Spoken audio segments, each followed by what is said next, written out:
if you share how you discovered franchising, and I think we read that you were initially advising athletes with franchises. So how did that happen? Yeah, so great question. So my day job, as I mentioned, is that I'm a financial advisor. So folks come to me and say, hey, can you help me to reach my financial goals? And when it comes to athletes, they are very different than a lot of other folks, professional athletes.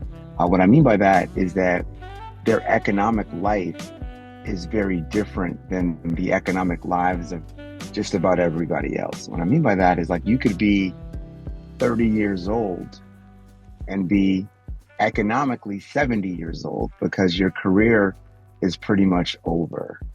And yes, you could have another career, but I mean, the thing you did to make all the money, it can be pretty much over in your 30s. And so because of that creates like a, sort of a unique financial need, because the first client that I ever helped to get involved in franchising, he had played in the NFL for 9 years. He went into the league at 23. And so here he is, he's 31 years old and he's a dinosaur. During that time, he made plenty of money. He was really good at saving and investing. And so he had his home paid off. He had his mom's home paid off. He had trust accounts that were funded in the names of his children or for the benefit of his children. He had a full estate plan. He really had everything that you would wish for at the end of your playing career. It's just that every day he woke up with no purpose. Like, he kind of woke up and did not have any job. He didn't have any kind of thing to put his time into. And increasingly, he wanted to get into business, and people were bringing him business ideas. And one consistent theme about those ideas is that he would put up all the money or most of the money, and he would have a really, really small equity stake and virtually no say into the operations of that business. And I'm like, this is not that's a recipe for failure. Like, control is a big, important thing.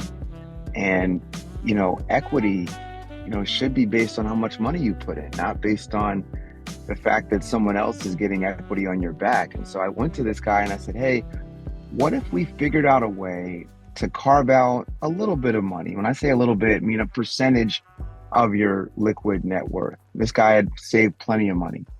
What if we carved off a small percentage, and if we can take that small percentage and turn it into a business that could give you two types of returns?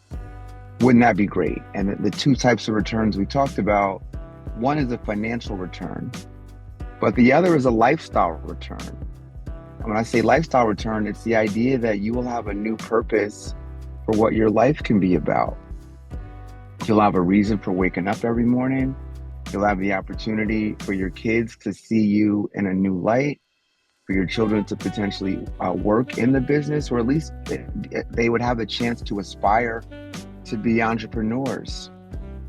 And he agreed, and that's how I got started. Like, we spent a lot of time going to franchise conferences together.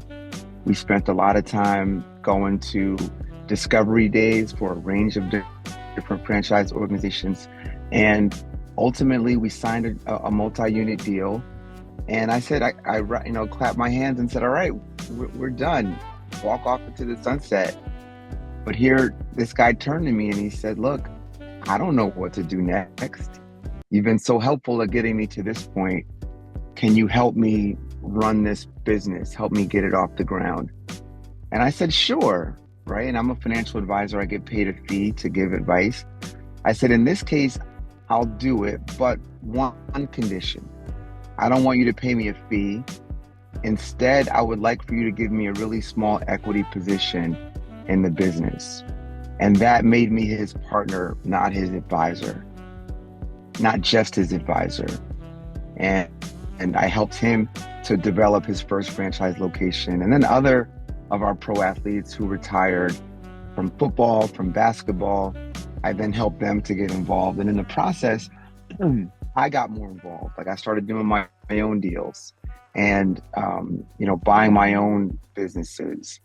And, it led me to what I'm doing now, which, is really me running a portfolio of franchise companies that I really control. And I have a bunch of investors behind me, but I'm not requiring my investors to get their hands dirty. My hands are plenty dirty.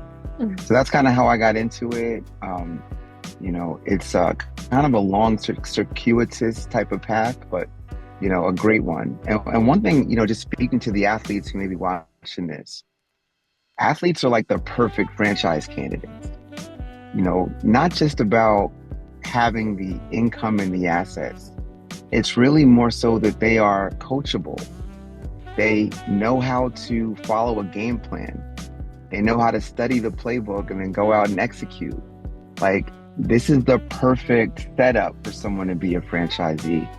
They're disciplined, they understand hard work, and they also can take direction.